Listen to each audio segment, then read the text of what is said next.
Preview.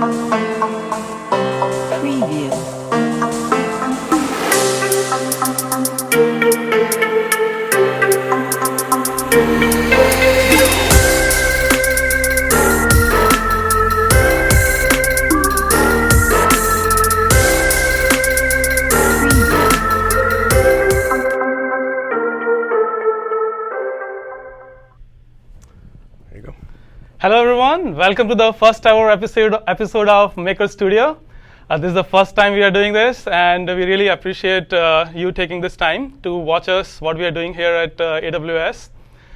Real quick intro of what is happening here. So we wanted to give you a good overview of what this show is about, and then what's going to happen in next few weeks. This will be a series which will continue week over week. So I wanted to share a small story of how this all came together. I was watching a video, it was some video about a tutorial of some software, and after watching it a few times, I was still not confident that I can reproduce whatever was built in the video at that time. So I was thinking, like, there should be a better way for people to learn if they want to build something. There's definitely a gap in the market where people want to do things, but they don't know how to do it. There's so much of material out there. It's hard to find what is the best material to start with. So Todd was my manager. We started talking about it. We thought, hey, what should we do? Like, how should we have a creative way of solving this problem? So we brainstormed for a few months, exactly about almost 8 to 9 months before today. We have been thinking about what is the best way to share what we have built here. Let's start with what we have built, and hopefully we will have a lot of other avenues where we can share what people can build. The primary goal of this series is to inspire you to create something of your own. So feel free to share any ideas you have. Feel free to share what else you would like to see in this show. To start with, we're going to go into a specific robots which we have built, and we want to take it as a small program where we are talking about basics first, then going into more complex items as we progress. Todd, do you want to add something more? Yeah, thanks, Anupam, Trevor.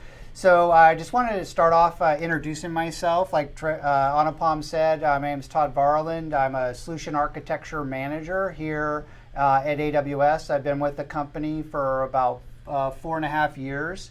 And being a solution architect, our role here at AWS is to help translate customer business objectives and technical objectives into a path onto AWS. And so increasingly we're having discussions with customers around adopting IoT projects. And so we're hoping that some kind of the learnings here will help others to, like Anupam said, build things. And so anyway, I'm just really super glad to be here. And Trevor, you want to introduce yourself? I just walked in. I'm here for the free food that you guys are supposed to be giving.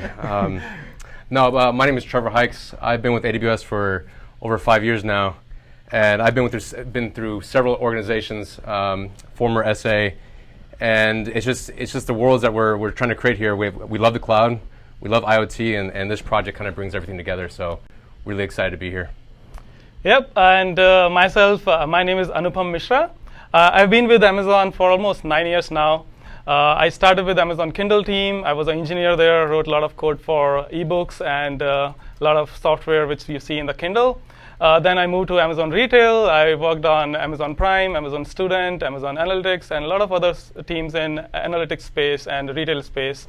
Then I thought I want to work with some of the startups we have in Bay Area. So I moved to Bay Area to work with a lot of startups which use AWS. I work with them to understand what they are building, how they can learn from others, how can they make their architecture better in a lot of parameters. So very happy to be involved in this initiative. I feel that this will inspire a lot of people, and hopefully it will be a collective learning. This is an experiment which we are doing, and hopefully we'll all learn together. Yeah. So actually I wanted to also add that where are we? And so We're coming to you from the AWS office in downtown San Francisco, and this is our AWS Makerspace, and it's a space set aside for technical folks that are part of the AWS team to build interesting projects. And so we've turned it into the little studio for this weekly show, and so the idea is to share with the broader audience things that we interesting projects that we build internally to showcase AWS technologies. Yep. We're going to cover a lot of products in upcoming episodes, but we want to start with a simple robot which we have built. It's very, very simple. It has a few sensors or a small sensor which detects your hand movements and replicates those hand movements onto an actual robot which is doing those things. So let me show you what I'm talking about here. So I have a leap motion here. It's connected to my laptop. And then we have a Raspberry Pi here. And then this Raspberry Pi is connected to a robot here, which is custom 3D printed, as you can see here. Todd will go more information. And we will talk more about this, but let me show you what these things can do. Before I show, I wanted to, Trevor, can you give us our friends there? Who's going to be our experiment, the puppy or the monkey? I want the chat to decide here. Can you hand it over to me? All right. So we're going to take one of these two soft toys and try to pick them using our robot. Let's see whether how it does it. Based on what we see on the chat, we will pick one of those. Who wants? We got one monkey. We got three monkeys. Wow. Okay. Monkey it is. Monkey one puppy. All right. No, monkey wins. All right. Okay. Awesome. Decision. Too slow on the puppy. Right. All right. So let me start this device first. Okay. It's a sacrifice. What I'm doing right now is I'm switching on a script which is publishing events from this loop motion into the cloud. So all the events are going now. Now what I'll do next is I'll run a script on the Raspberry Pi which is replicating those movements onto this robot. So as you can see, as I'm moving my hand, this robot is mimicking my hand movements. It can go down. So the leap motion is connecting to AWS. Yep. So all the packets from my leap motion, which essentially go to laptop, are going into the US East 1 region of AWS, which is in Virginia. So it's going all the way across the coast. We are in San Francisco. So is there a particular reason why you use US East versus US West? No, I think it's just a random pick. I think there was no specific reason for us. You're trying to show, I guess, how awesome it is that you can go across the country and back. Yeah, I mean, I think depending on which region you choose and where you are, you'll see different latencies because the packets have to travel to the Virginia data center and then come back or go to the appropriate data center. Now, what we are talking here is how does this replicate movement? So there are a lot of movements it can do, but for now, I'll just bring it down, close my arm, and bring this guy up. So Your first try. Yeah, I mean, it's not as good as we thought. So I just left it here. Now, I think there are a few things we can do. Just real quick. So there's a couple in the chat that says they're confused why you would choose US East for latency if you want it to be a faster latency. Wouldn't you want to do? We're showing off. Yep. Showing off. Yeah, Okay. so there's no real reason to use US East. That was a random data center or region we picked. So flip shock, you're right. I mean, the faster the latency, the better. But we're just trying to show off here. So what we're showing here is that the round trip, including the processing, is about 80 milliseconds. And so just to give folks a sense of the possible. Yeah, so let's talk about the degrees of freedom this robot has. So it can go up and it can go down. It can go left and it can go right, as you can see.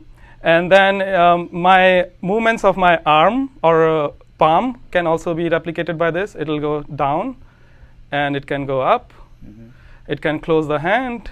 Now, it can open the hand. The information that you're using here, Threadberry asks, will this source be open? Oh yes, that's the whole purpose of this show. We want you to replicate whatever we are talking here. So in the next few episodes, we'll go very, very deep into what exact code is running on my laptop, what exact code is running on this this robot, what is running on the Raspberry Pi, how these pieces come together, what else they can do. We'll also go into 3D printing. This is a 3D printed robot, so we'll talk about what are the different pieces involved in printing this. So the whole purpose of this is to not skip any step. We want to make sure you have a good idea of how to start and how to take it to completion. Yeah, and just to reinforce what Trevor said is we're going to open source. Some of this is already open source, and we'll put in the show notes how to access it, and things that we build going forward we'll also publish. So that's, yeah. Let me show you one more thing. So there's another robot which we have. So we understand that not everybody will have access to 3D printing hardware and software. We wanted to have a way for people to learn whatever we are talking here in a very self-service way. So we have another robot here. As you can see, this is something we got out of, it comes in the box like the way you are seeing here. So it has 4 motors, so it's 4-axis freedom. As you can notice, it's not as smooth as the other robot. It can go up and down. It's the death robot and it's the happy robot. Yep, because I think there's a different type of control we have in the motors here. So we'll go deeper into how the first robot works and how the second robot works. But the thing to understand here is they both use the same data which is being sent by the leap motion right here. And they are acting on the same data. So the cloud is transforming those packets to what is the movements this bigger robot should have, and what are the movements this smaller robot should have. And these are very transparent devices. They are just listening to whatever is being told to them. So you can think of a lot of use cases. You can probably have a robot in your home which you're controlling from your office, or you can add as many use cases as you want. These guys can move. You can. I think we just have to think creatively, and we can find a lot of uses for these. Now, so where can they find that the CAD file for the arm, and also they're asking? Yeah. So let me kind of talk a little bit about these 2 different arms and kind of what the differences are. So sure. Do you want to pause for a second? Sure. Yep. Let's give them some break. Yeah. Okay. I just so I'll take the power out so these guys are not running. Yeah. So this robot arm here, this black one, was built by one of our partners that we like to work with, called a company called Robotis. And it's using relatively advanced servo technology, which is very different from this basic arm here. So what you're seeing here, to build this completely would be about $1,500. And this robot arm on a large, internet retailer of your choice, it'd be about $150. And so the big difference between the two is this one is 3D printed. This one just arrives out of the box, cut this way. And this is using servo technology, which is effectively, each one of these servos is itself a computer. And so what you have the ability to do is send signals from the Raspberry Pi to the ARM and actually get information back. And so, for example, when on this ARM, when Anupam was grabbing, a plush toy which is soft, or something that where you need to control how hard you're grabbing, you can actually read off of the servo the amount of pressure that's being applied, and so you can create a more kind of interactive and sensing what's actually going on in the robot arm, versus a more basic servo that you'd find here in a simple remote controlled car or boat or plane, which all you have the ability to do is send a signal which says go to this particular place on the wheel. Yep. And stop. So with this one, you can determine the pressure of the grip. Yeah. And so you wouldn't necessarily kill turtles or monkeys? Yeah, exactly. Definitely. So if we go into like a little bit more details, in this case, we are just telling, hey, when a hand is moved on the right, this is the location the x-axis motor should be, or this is the location the y-axis motor should be. Mm-hmm. In this one, along with those parameters, we can also tell at what speed and acceleration you should move at that destination. So those are controls which you have in your program. Also, how much torque you should apply. Depending on the type of object you're picking, you'll apply a different type of torque. And it sends you the feedback as well. Yeah, it tells you how much pressure it is applying and whether there's obstacles. So you can tweak the power which you're applying based on what object you're trying to grab from. So the way to think about these servos is they're effectively small computers each. And so you can even read off of it things like temperature and speed of motion. And it also has a built-in ability to do a PID or slow down the movement as you reach your goal position. Well, Christopher's asking, are these Dynamixel servos? They are. They're Dynamixel servos from Robotis, and we're going to go in future episodes. We're going to go deeper into what we've built. We've actually not just because only one robot is good enough. We have to have a third, or two robots is good enough. We have to have a third. So here's another design with another set of servo types from Robotis. So we're going to get into how this works and how to program it and build it yourself. This one here I 3D printed at home. This one was 3D printed by Robotis. And so we're going to get into a lot of details around how these work, how they're used, what options are available, etc. Yep, we have gone through a lot of progression. So this is our first step, and this is our step which we did just last year. I guess for the folks just joining in, I guess should we just go over a little Sure, bit? yeah. Recap. So for folks who just joined, it seems a lot of new people joined. I'll quickly wanted to show what this device can do. So this is a robot which we have here, and there's a leap motion here. This leap motion is connected to my laptop. It's detecting the hand movements as they happen. And there's a script running on my laptop which is sending these hand movements into AWS Cloud. So all the data from my laptop is going into AWS Cloud, specifically the Virginia region of ours, which is US East 1. And I have a subscriber running here on the in this Raspberry Pi here. That subscriber is constantly checking if there's a new message for it. And when I move my hand, this robot can go left, right, up, down. It can close. It can open. It have various degrees of freedom. And we're only doing the turtle because we did not kill the monkey. The monkey's resting. I mean, we can play with it all day long. So we had this in our picnic where we have an internal event at Amazon. We had a long line of people wanting to play with this. We had a pile of soft toys, and people had to put them from one bucket to other. It was a lot of fun. So I don't want to repeat the experiment many times, but as you can see, it can go down, it can close, and it can open, and it can pick things. Two for two. Two for two. And then it can leave them at some other place. So you can think of building a lot of things out of these. Now let's move to the next section of what we wanted to show here. In today's episode, we wanted to show you what are the parts you need for building something similar to what we have here. There's not much needed. I think there are a few things which are very critical, and we wanted to talk about how to select those components. Whatever we are talking are things which we did. You don't necessarily need to do exactly same. If you do go with something else, you can let us know, and we'll make sure we cover some of the things from that as well. Okay. Are there any other questions, Trevor? Right now, it looks like they want us to teach Alexa to do it, and Flip Shock. That's pretty cool. Yeah, that'll be a lot of fun actually, because the data is already in the cloud. We can send the event from Alexa into the cloud and say. No, I'm sorry. That was Jeff Barr. Jeff Barr says we should teach the robot to write blog posts for me so that he can take some time out. Wow, that's a huge. Yep. No promises. That's awesome. But yeah, so Alexa is for a future episode. So, and we'd love to hear from folks what we should build, between episodes and live on the show. Yeah, I mean, we have our Twitter handles right at the bottom, so you can always ask us questions on what we should do on other shows, and also just more feedback for sure. Yeah. Also, what we're trying to do here is really build a community of makers, and so.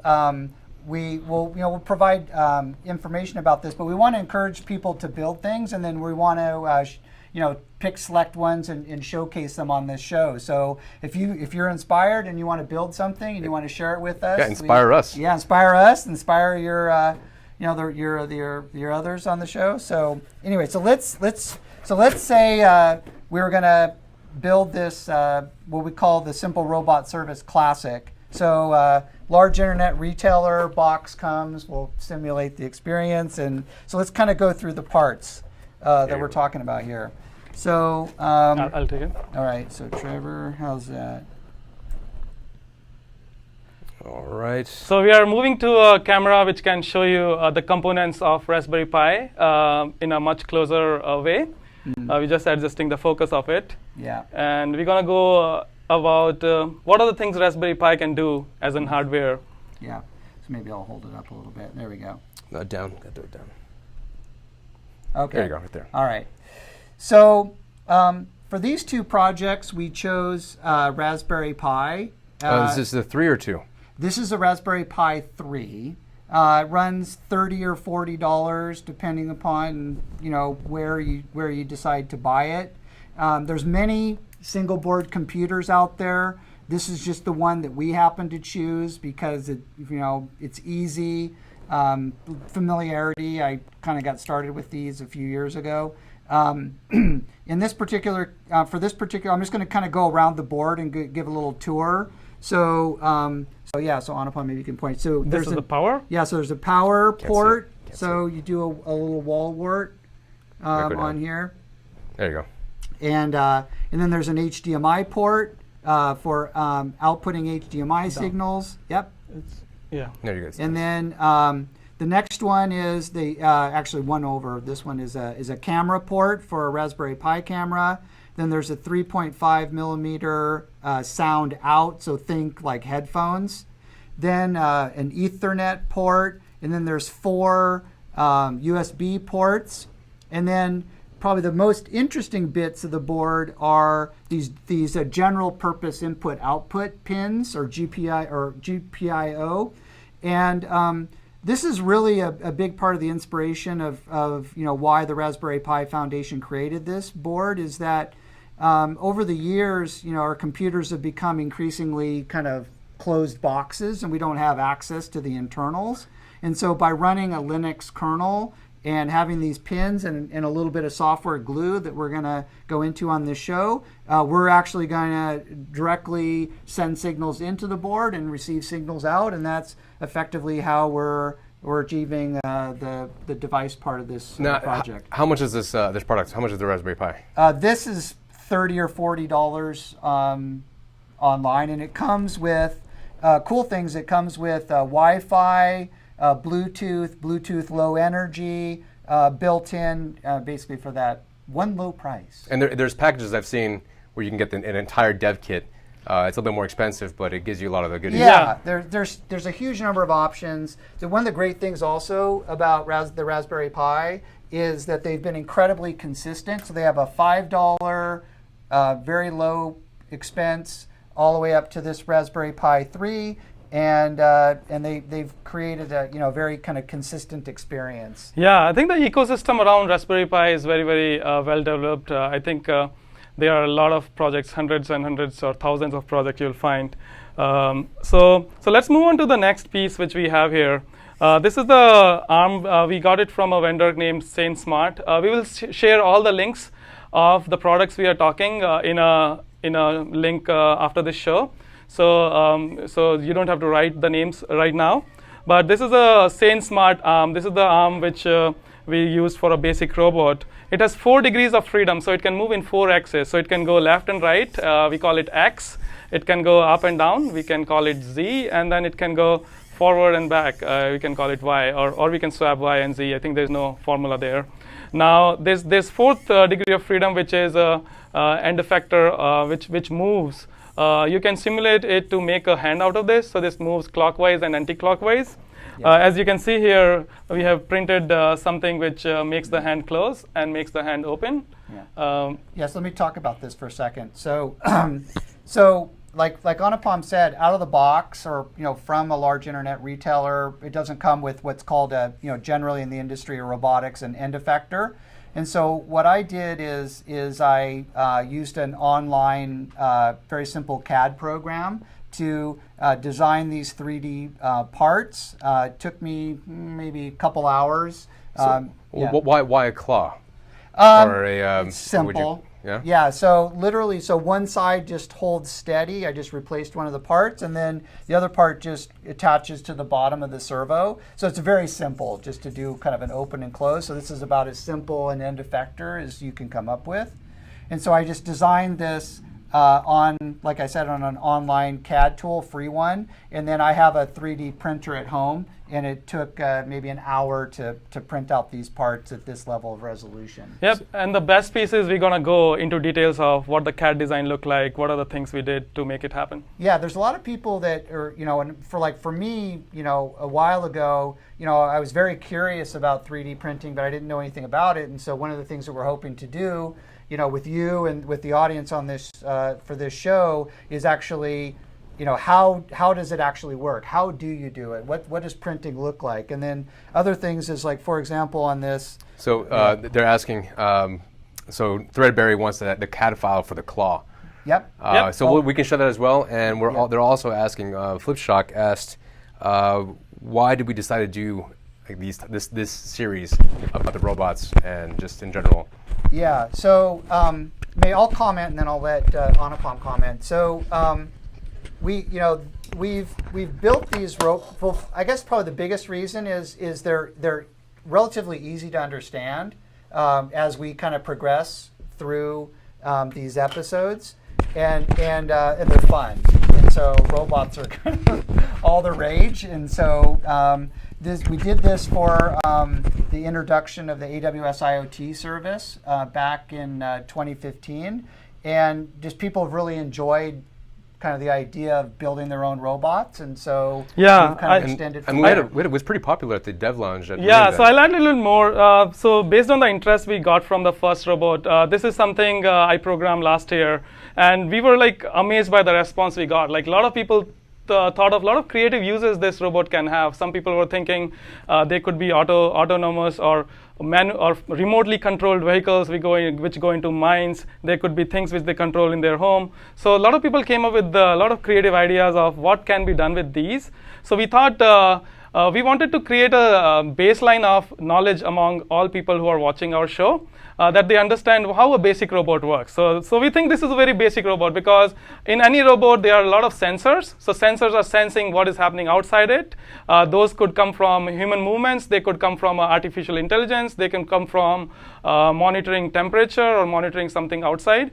And those things are triggering different actions on the robot. So we thought this covers the basic concepts, which is sense something, apply all the things which cloud can do, and then replicate those things on the robot which physically exist. Now, once we do this, we're going to go into more complex tasks. How can we have artificial intelligence added to this? How can we have more and more complex tasks being done by this? So this is a journey which we are starting today, and hopefully we'll have a lot more experiments added to this based on your feedback. And maybe we can build Jeff's blog writing bot. Someday, hopefully, yeah. Yeah, so Trevor, do you want to talk about the Leap Motion? So, yep. It's good. Looking good. So, the Leap Motion has a real 3D interaction. Let's see, there you go. It has the full language of SDK, JavaScript, C++, Python, Java. It has a 150-degree field of view. Unlike other similar products, this can go to like 1 to 20 inches, in depth. It has an accurate sub-millimeter tracking with near zero latency. It's also tested to be more accurate than a mouse, as reliable as a keyboard, and more sensitive than a touchscreen. Have you seen anything on the internet that would be There's close? Tons of interesting projects. Plus, all in, it's about $50, and so it's pretty low expense for what you get. And and what, Trevor, you've said you've seen some folks that have done, an attempt at like a Minority Report type interface. Yeah, for sure. And I've seen really cool things on YouTube. Yeah. It has 3 infrared LED lights and 2 infrared cameras. The LEDs illuminate the objects being tracked, and proprietary software translate the images from the camera into 3D points. So the magic is really in the software, not in the hardware. Mm-hmm. Yep. So I want to really bring this for new people who just joined. We are talking about the 2 robots which we have built here. They can be controlled using leap motion, like when you move your hands, these robots replicate those movements. Right now we are talking about different parts which go into making this robot. Once we understand about parts, we'll go about how to use those parts and how to replicate exactly same thing in your home or office when you want. So I wanted just to add one more thing is on the Leap Motion is we're going to have a special guest next Wednesday.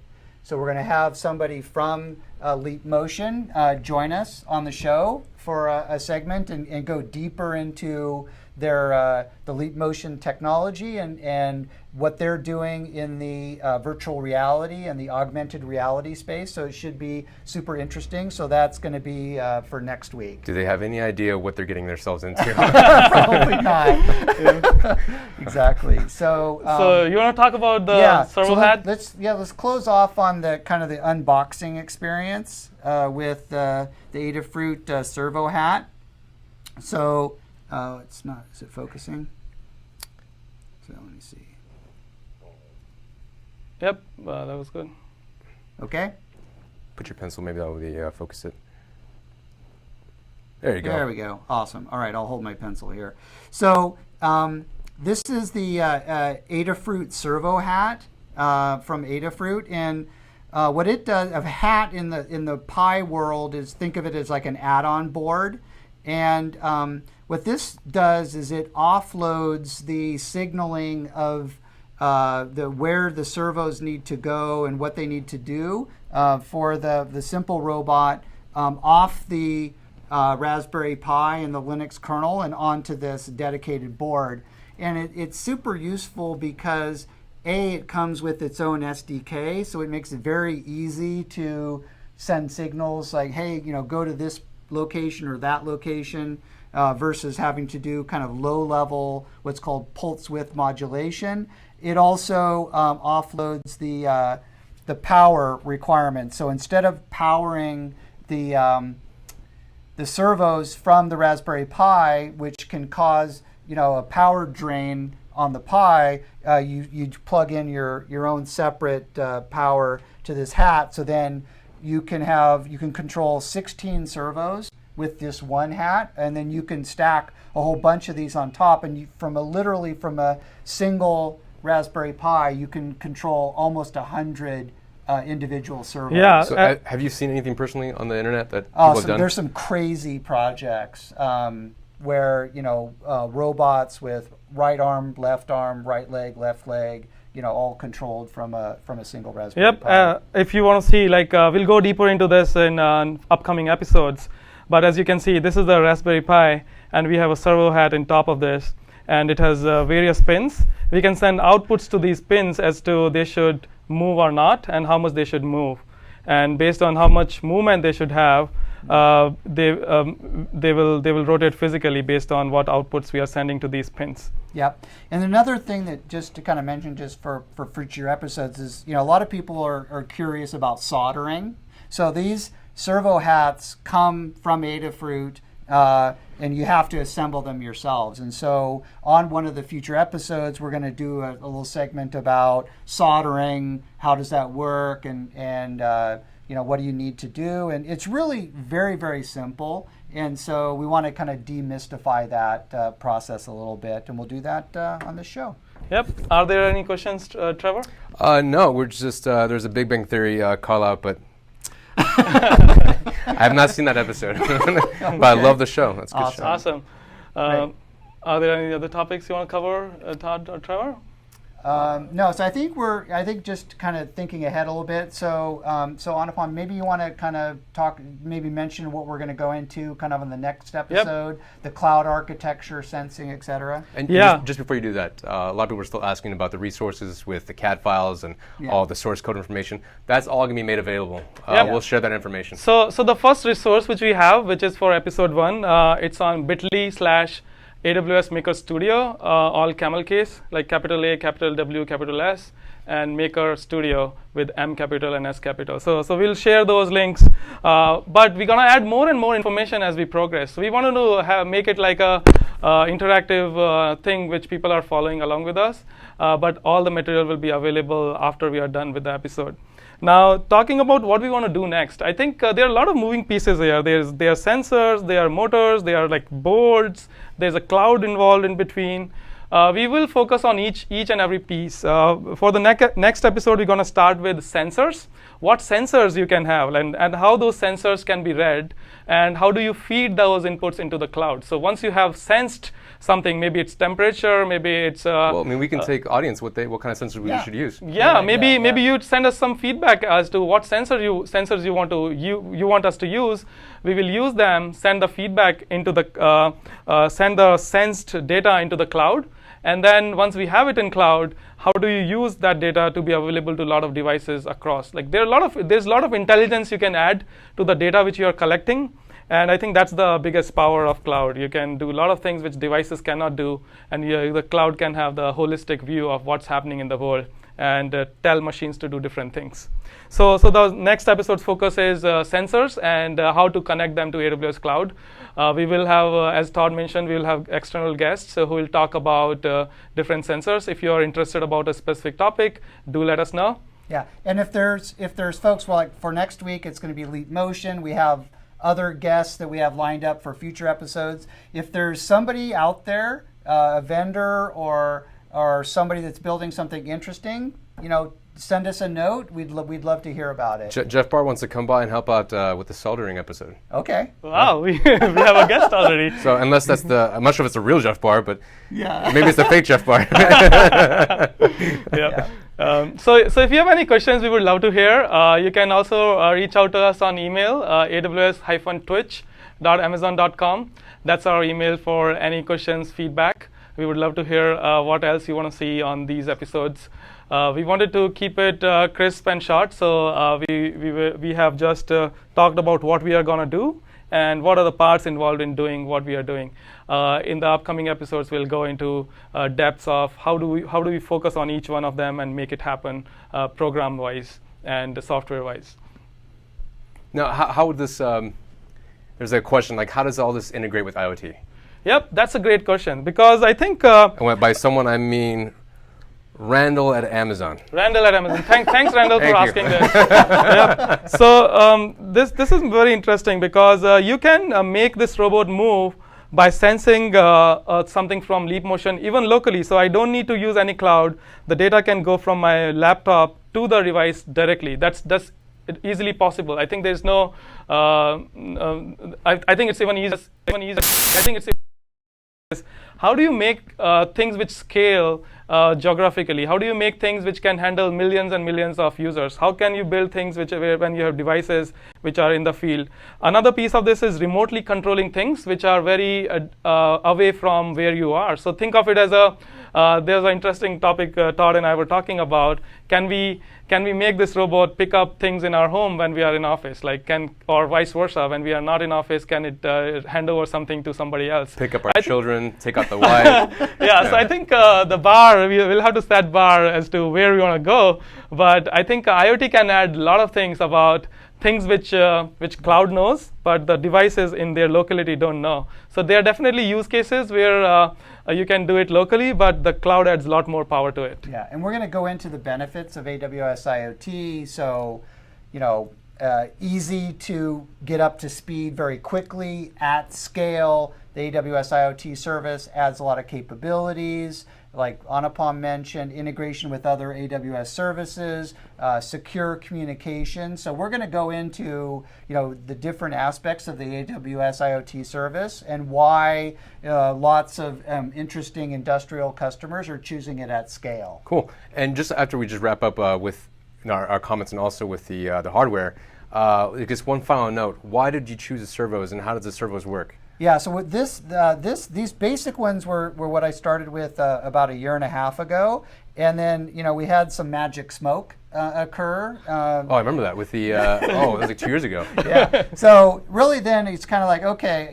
that's where then I started investigating. What are some other options, and that's where we kind of landed on playing around with the Robotis Dynamixel. So we're going to kind of go into this in kind of pretty great detail over the coming weeks, and hopefully with an understanding of kind of what are the foundational elements of what different servos can do. Why are they priced the way that they are, etc. So this is the appetizer. We'll show the entrees later. Exactly. Yep. Right. And just so you remember, we are planning to broadcast this every Wednesday at 4:30 p.m. Pacific time, and we will progress this to what we have here. We'll go into each and every part and do the coding live in front of you, connect the parts live in front of you. The whole goal is to not skip any steps, so you can replicate exactly what we have here in your own home. Cool. Awesome. Thanks, guys. All right. Well, thanks everyone. Thanks, everyone. Yeah. We look forward to comments and A bit questions.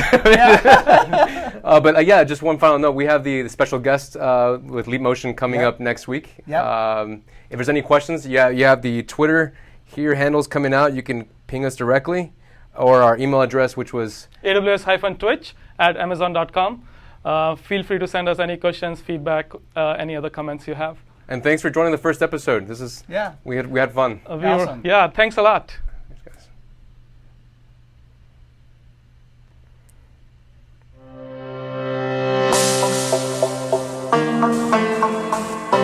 Preview.